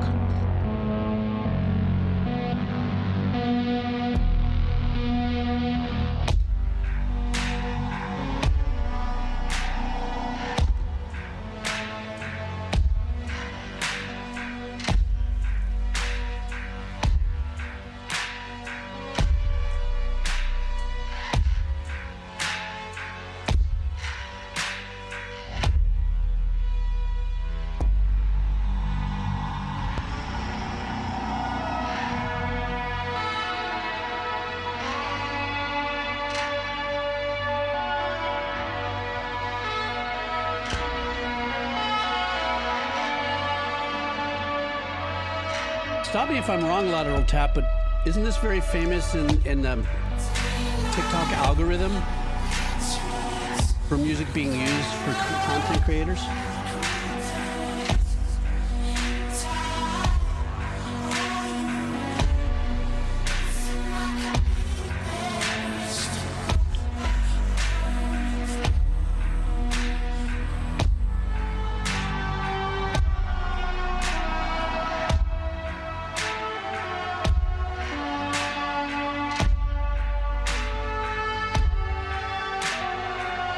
I like the psychedelic voicings in the top that we're hearing here.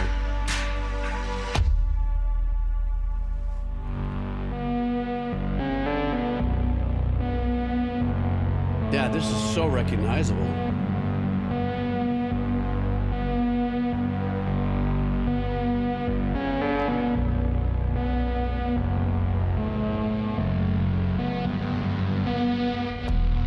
I love that effect. It just gives us that stereo imaging.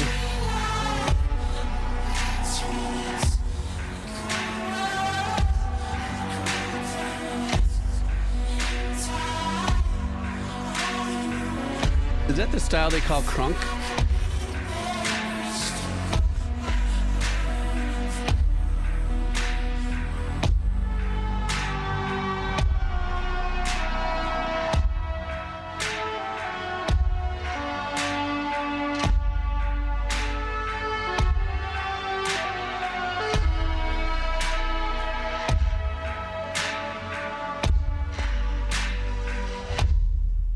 Okay, that's a gnarly ending. So obviously I completely recognize that, I guess, from TikTok. I guess maybe this was released 10 years ago. Geez, it's got 99 million views. And I don't know if that's recent, maybe from the surge of TikTok, or if it was a pre-thing. The track itself I really like, but I'm already kind of pre-branded with it because, like you guys said, or somebody said, this is like when spooky stuff comes popping up. And, you know, I do watch TikTok quite often, but not, you know, I think it's TikToxic, actually, but I like the scare pranks and the cats and the dog stuff and all the funny kid stuff, but of course the garbage streams in between it. And for me, being an old fart just hiding in my coconut like Obi-Wan Kajibski, sometimes I find some really super interesting acts or talent through that, you know. I mean, I don't lean into any of the discursive conversation about religion or politics or anything like that. That's my fastest flip through. But I'm pre-branded with this particular song on some of those things. That's why my first reaction was, wait a second. What I will say is I do hear some of the Aphex Twin in there, though. I don't know why that keeps kind of cycling back to me. You know, so that pre-branding of already understanding what it is, and I've seen it against so many different pieces of content creation. But as far as being a piece of music, it is kind of creepy abstract. I mean, as a matter of fact, the video did a great job representing it. You know, and I think maybe that's where and why people have chose that for the spooky sections of their content creating, you know, process on shorts or TikToks or whatever it is. So, but I definitely did hear more of the Aphex Twin lean in on that, as far as I'm concerned.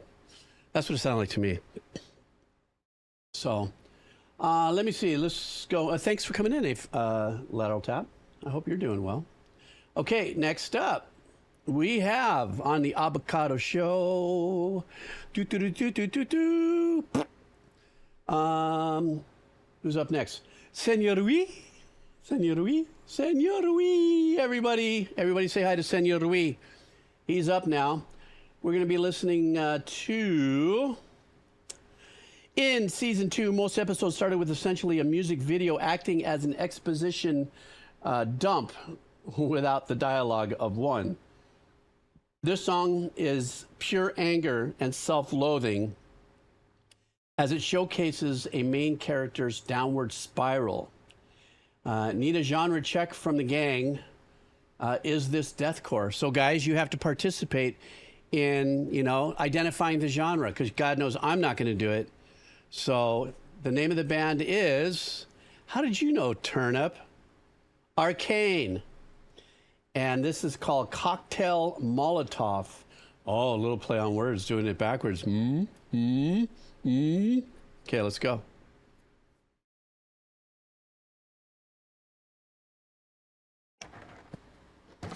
YouTube block sucks big dictionary.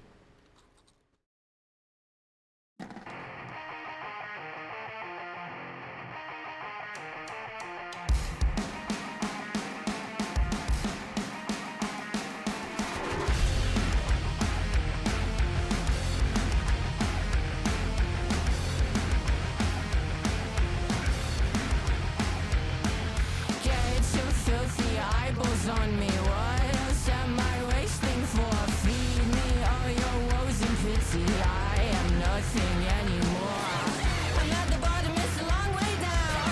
I'm on the bed and it's a long way round. I'm who I am and what I'm talking about, 'cause no pretty face can't save me now. So lock me up, I cannot take it. Lock me up, I'm already lost. Lock me up, I'm gonna taste it. Oh my cocktail Molotov.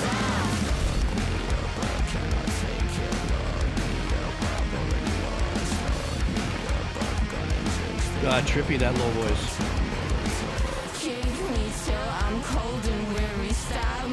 What is this genre, guys? Help a man out.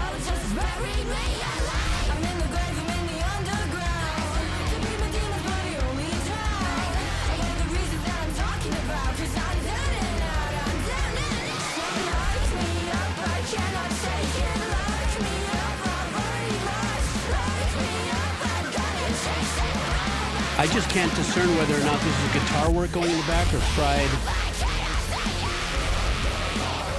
fried synth work.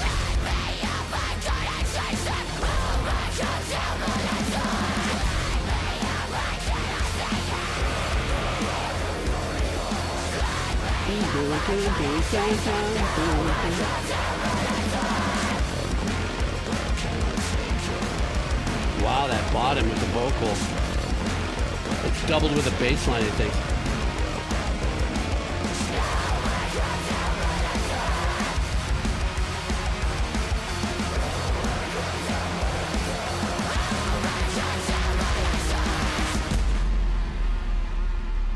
For Christ's sake, jeez. So this is obviously from Arcane season 2, but the name of the band was Zand, Z-A-N-D, Cocktail Molotov. Well, I guess, you know, with the name, that's why everything was so fried and burnt and charged sounding throughout the whole thing, except for the drum kit. That was really clean. Everything else was completely sizzled. I could not really tell if there was like guitar parts in there or if it was really just saw wave synth work in there that was acting in arrangement that maybe mock guitar sounds or something like that.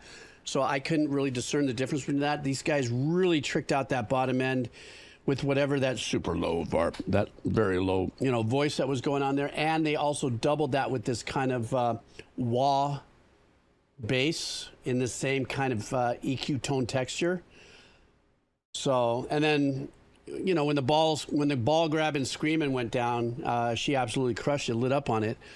The whole thing was a fry case, absolutely fried. And I guess that's why it's Cocktail Molotov. They got all ass backwards. Arcane, it's an anime, right, guys? I'm pretty sure that's, you know. Let's see, they talked about getting inspiration from artists like Nirvana to make this. Nirvana. Yeah, that's a unique lean. Trying to think, where would I have picked out any kind of Nirvana vibe there, except for the actually the darker energy of it, the authentic darker fried energy of it. Yeah, but it definitely had that industrial thing as well, you know.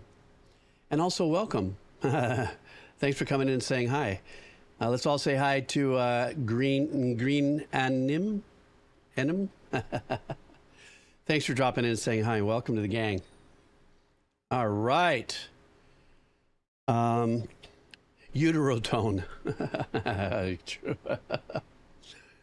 All right, let's see what we got going on here. Coming up next.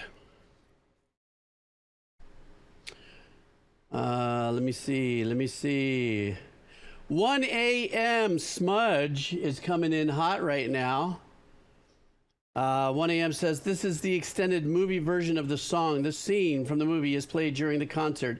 It's cool to see how the changes to the song help match the mood of the movie scene in real time. Okay. Oh, is this going to be live? Okay, I love this. The name of the anime is Your Name. The name of the song is Sparkle Orchestra movie version, or that's the movie version of it. I don't know, 1 a.m. What am I supposed to put here, dude? Here we go. Oh, it's one of these. When an orchestra plays against it, I love these. お前は誰だ？俺はどうしてここに来た？あいつに会うために来た。助けるために来た。生きていて欲しかった。誰だ？誰に会いに来た？大事な人、忘れたくない人、忘れちゃダメな人。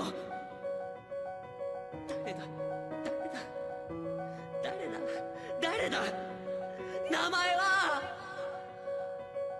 まだこの世界は僕を飼いならしてたいみたいだ。望み通りだろう。美しくもがくよ。滝くん互いの砂時計。大丈夫、覚えてる。絶対に忘れない。 I love his voice, man. 滝くん、君の名前は？滝くん。 Kind of reminds me a little bit of the singer from The Reason. I mean, Hobostake.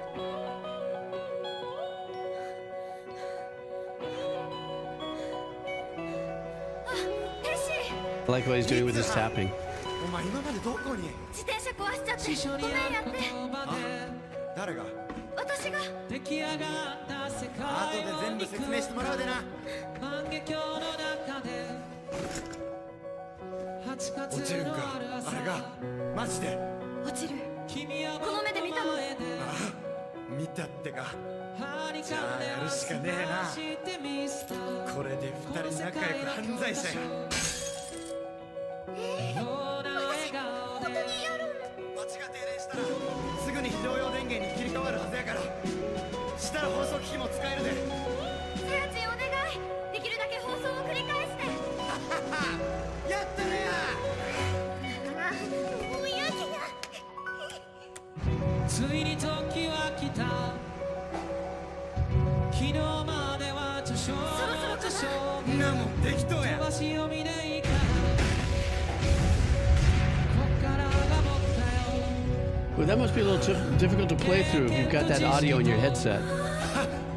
今の何カビの生えかかった勇気を持って未だかつてないスピードで君の元へダイブをまどろみの中で黙るルイコーラにどこでないどっかを夢見たよ教室の窓の外に電車に揺られ運ばれる朝になあ見てこ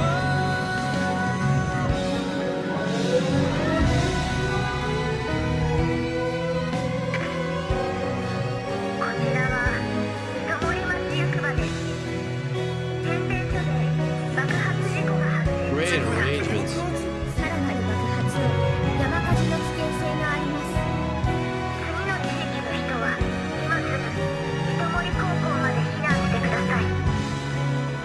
角入地区、高野地区、ここからの放送じゃないだと？誰が喋ってるんだ？浦越地区、小屋沢地区。 Boy, that piano player with that arpeggiation that he's been playing ever since he started. 天使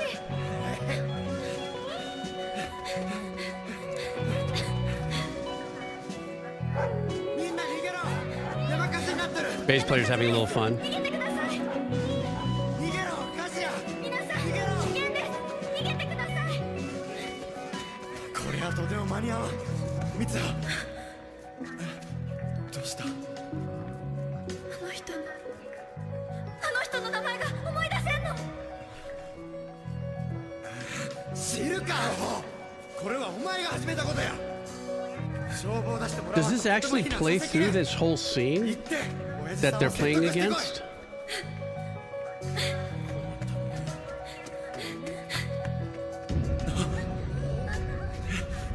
みんな逃げろ。高校まで行くんや。 Wow. あらみつはちゃんこんな田舎でキャロナのギャラスケ充電は何と言っとる。まだ調査中やと。今のところ山火事はないんだな。確かか？よし。この放送を早く止めろ。発信元はまだわからんのか？ This seems like it would be a piece in part of the anime that's like a culmination of events, maybe towards the end of it. 次の地域の人は今すぐ糸 Like 森 one of 高 those 校 scenes like flying off in the airplane one at a time and somebody's chasing them to go after them and say, no, but I love you. さやちんやってなんちゅうことしてくれたんやナトリ。こちらは糸森町役場です。ただいま事故状況を確認しています。町民の皆様は慌てずその場で待機して指示をお待ちください。家にいろってどうなったんや？結局待機か。糸森町いや役場ちょっとみんな逃げた方がええやって。高校が避難所になっとるで。あっち行こう。慌てずその場で待機して指示をお待ちください。お前何やってるんや？すまんミツハ。ここまでや。マジでバレとる。 I love the bass player's work.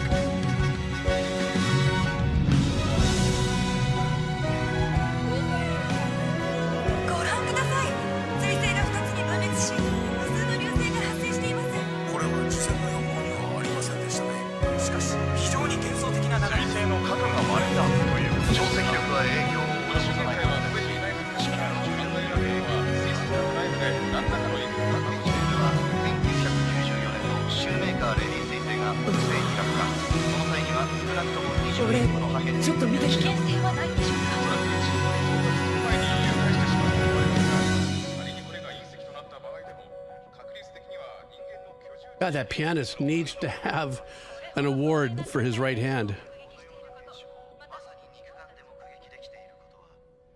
Oh, good. He gave him a break. 目が覚めても忘れないようにさ。名前書いとこうぜ。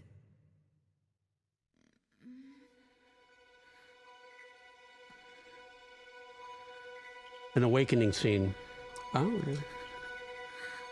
愛し方さえも君の匂いがした歩き方さえもその笑い声がしたいつか消えて Hey, Chris. なくなる君のすべてを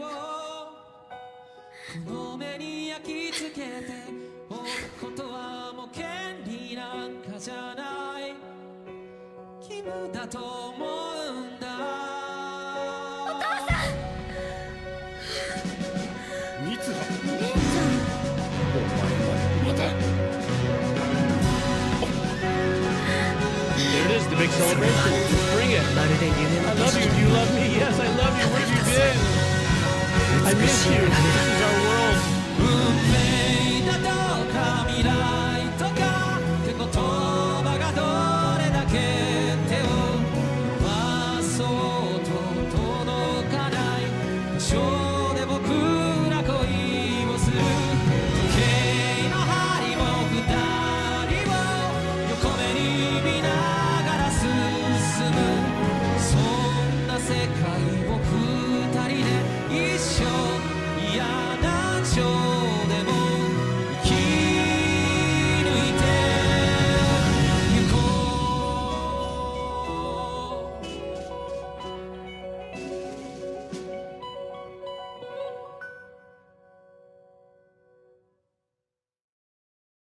Lovely.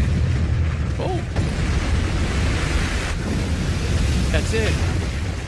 It's the end of everything, but I still love you. The end of the world as we know it. That was great, 1 a.m. I so love that. And funny enough, 1 a.m., right now there's a friend of mine here that's actually in the chat. You see Crescendo 38. He's actually a conductor and a composer. And as you can see by his comment about conducting live to sync, actually, I don't know, Chris, did you get the files for me? Did they work? Are you able to edit that? Actually, he did a podcast with me and kind of interviewed me, but he's here in Hawaii and he's one of the many talented people out here that is, I actually asked him, I said, hey, why don't you do Clair Obscure? Get the licensing for Clair Obscure and do it over here at the Honolulu Classic Philharmonic. So anyhow, good. I'm glad you got the files. Anyhow, so yes, funny enough, with Chris being here and his statement saying how difficult it is to actually conduct and sync and stuff with everything, that's something that, you know, I don't know what the conductor is looking at. You guys may have heard me talk once or twice before in the past, but when my dad used to do film, there was something called a streamer.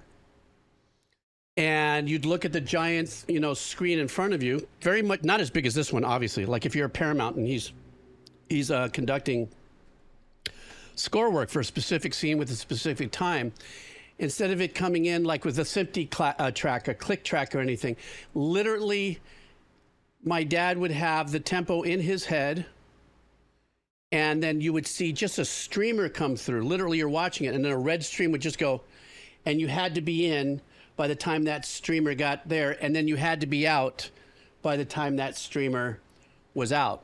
So you really had to flow with the tempo, pull it, you know, back and forth, slight rubato if you needed to, in order to get it to flow or something like that, you know, without it being synced, sunk, synced, stunked. So, but yeah, I loved this track, 1 a.m. It was great. And for me, when I started listening to it, and watching the anime that was being behind it is when I started putting together, I think Ginger kind of supported me on that, is that I felt like it was like at the end of a culmination of things were happening. Like he found out that, no, he didn't leave for the airport. Yes, he did. But this guy didn't put the thing in the cab. Oh, well, then I'll get this and bring it. You know, it's a culmination of energy and stuff. And so I thought this was great. Phenomenal 1 a.m. bus. All right, guys, check this out. I'm at my 2-hour mark, so stand by for a second. I'm going to turn off my hard drive. Just take a really short break because I'm old, and you guys know I am.